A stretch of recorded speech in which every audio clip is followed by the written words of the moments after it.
2007 जनवरी, बहुत ठंड होती है हमारे गांव में।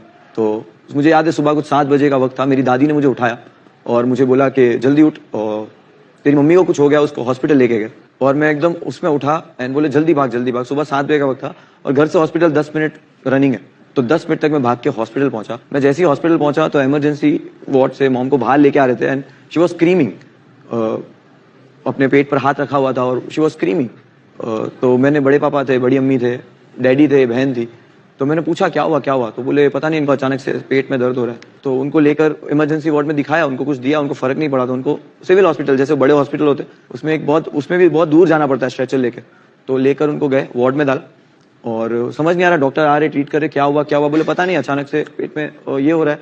मैं थोड़ा डरा हुआ था, मैं बस वहाँ खड़ा हुआ था। वहाँ पे एक नर्स है जो मेरी मॉम की बहन की बेटी है, तो वो नर्स आई हमारे पास और वो भी देखने लगी। बोले क्या हुआ मम्मी को, ये वो। हम लोग बोले कुछ नहीं।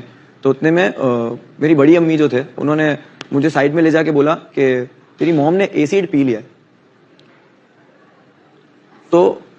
तो मैं उस वक्त बोला कि तो बोल क्यों नहीं रहे ऐसा। तो बोले ऐसा बोलेंगे तो हम सब प्रॉब्लम में आ जाएंगे। लाइक नहीं, मैं भाग कर, वो जो मेरी खाला की बेटी थी, वो उसको जाके मैंने बताया कि सुनो ऐसा हुआ है।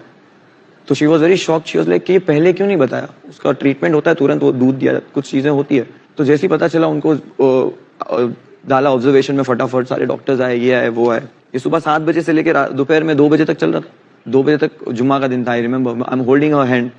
सब लोग जमा हो गए थे, बहुत सारे लोग, पूरा मोहल्ला था हॉस्पिटल के बाहर।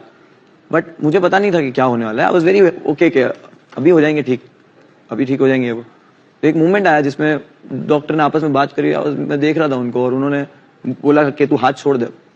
तो मैं बोला हाथ क्यों छोड़ू। तो बोले हाथ छोड़ दे। मेरे को जबरदस्ती हाथ छुड़वाया, तब मुझे पता चला कि उनकी डेथ हो गई है। मुझे वहां से लेकर निकाला।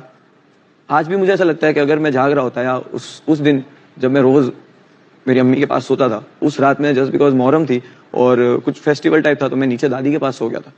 तो अगर मैं वहां होता और जल्दी पहुंचता तो वो चीज बच सकती थी। द सेम टाइम मैंने रियलाइज किया कि डॉक्टर पोस्टमार्टम में बोले कि इस औरत ने 7-8 दिन से खाना नहीं खाया और ये उनके पेट में कुछ नहीं है, उनका पूरा सब बॉडी का सिस्टम बहुत बुरे लेवल पे है। तब जाके सब चीजें रियलाइज हो रही थी कि एक 22 साल का एक मैरिज लाइफ उनका बिल्कुल खुश नहीं था। पूरी लाइफ, पूरा बचपन मैंने अपनी माँ को मार खाते हुए देखा, या पूरा बचपन मैंने अपने घर में सिर्फ झगड़े देखे। और उसके दौरान हम इतने छोटे थे कि मॉम, वो जो यहाँ पे जो टास्क आते हैं ना, वो चक्री वाला, पापड़ वाला, वो सब मेरे को मेरी मॉम की इसलिए याद दिलाते क्योंकि मेरी मॉम घर चलाती थी ये सब करके। डैड अपनी ही दुनिया में थे मस्त, वो अपना ही सब करते थे। तो आई रिमेम्बर वो चक्री बनाना मेरे को इसके लिए आता है क्योंकि मैं बनाता था। पापड़ बनाते थे, वो हम बेचने जाते थे। तो ये मॉम करती थी और डैड का लाइफ एकदम अलग ही था। डैड दादी सबका अलग था। उनको उतना इज्जत कभी नहीं मिली उस घर में। मॉम को ऐसी लाइफ वो जी रही थी। प्लस मेरी एक बहन ने अपनी मर्जी से सिर्फ शादी की थी मेरी मॉम की 2 महीने पहले उनकी डेथ के। तो उस बहन की शादी का ब्लेम पूरे घर ने मेरी मॉम पे डाला। और वो ईयर 2007 मेरी फैमिली के लिए इतना बुरा था कि घर के बर्तन बेच के खाना आ रहा था। मेरी मॉम पे बहुत सारे प्रेशर थे और उसमें से सबसे बड़ा प्रेशर एक ये था कि उन पे 3,500 रुपए का कर्जा था। वो भी घर चलाने के लिए उन्होंने वो कर्जा लिया था। और वो आदमी आके गेट पे खड़े रह के बोलता था, कहाँ है वो, मेरे पैसे नहीं मिले, ब्याज का पैसा है, 700 रुपया देना है ये महीने का। तो 3,500 रुपये वी न्यू, और डैड का तो छोड़ ही दो, सब 3,500 रुपया कर्जा था जिसका टेंशन था मेरी मॉम को। तो आज भी मुझे वो चीज छोड़ नहीं पा रही है कि मैं वहां सोया क्यों नहीं, मैं वहां पहले हॉस्पिटल पहुंचा क्यों नहीं, मेरे पास 3,500 रुपये क्यों नहीं थे। आज अगर मैं आज इतना पैसा कमा रहा हूं या कहीं से भी पैसा आ रहा है, उस पैसे का क्या फायदा कि वो जब इस्तेमाल ही मेरे को नहीं आ रहा। मेरे दिल से, दिमाग से ये चीज नहीं जा रही कि कोई एक रीजन नहीं था कि उन्होंने ये डिसीजन लिया। पूरा मोहल्ला हॉस्पिटल के बाहर इसलिए खड़ा था क्योंकि जब कोई बीमार भी होता था तो मेरी अम्मी फ्रूट लेके उनके घर जाती थी। वो सोचते थे कि ये क्यों आई फ्रूट लेके। तो मेरी मॉम ऐसी थी कि जो हॉस्पिटल में भी थे तो पूरा मोहल्ला हॉस्पिटल आके खड़ा था। She was very good lady, she was very strong, very strong. There wasn't one reason, बहुत सारे रीजन थे जिसकी वजह से उन्होंने वो डिसीजन लिया। एंड आई फील कि मैंने पूछा क्यों नहीं उनको। जब मुझे याद आता है कि 2-3 दिन से वो चुप चुप बैठे रहते थे तो मैंने एक भी बार उनसे पूछा क्यों नहीं। तो I think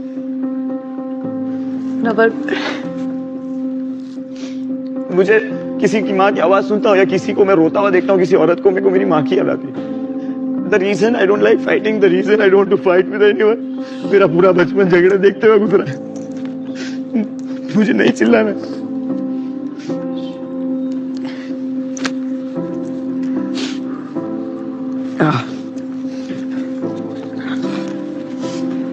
Munawar, this is a place where you have shared your story और आपने अपनी कहानी बता के बहुत सारे लोगों के ऐसे ही न जाने कितने जख्मों को हील किया होगा, क्योंकि हम सब देखते आए हैं पेरेंटल प्रॉब्लम्स जो भी रहती है वो सब फेस करते हैं, but nothing can fulfil a parents loss, और खासकर मदर का जो लॉस है। I will not tell you कि हाँ you know it's okay and this and that, it is not okay.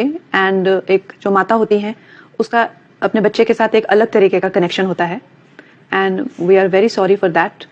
हम कह नहीं सकते कि how sorry we are for that, मगर लाइक आई सेड कि आपको उन्होंने जो अपब्रिंगिंग दी है, जैसा आपने इस सिचुएशन से सीखा है, and the kind of man you want to be, it is amazing. आज देख लीजिए जैसे भी आपके बारे में सब बात करते हैं। The relationship I had, I never abused, I never raised my hand. I always wanted, let's not fight. That's the reason I was in a mentally abused. But मुझे किसी को बदनाम करके खुद को प्रूफ नहीं करना है, so I don't want to talk about it. लेकिन मुनव्वर, आज आपने अपनी ये कहानी शेयर करके आपको पता नहीं है आप लोगों की नजरों में और उनके दिलों में और भी ज्यादा उठ गए हो।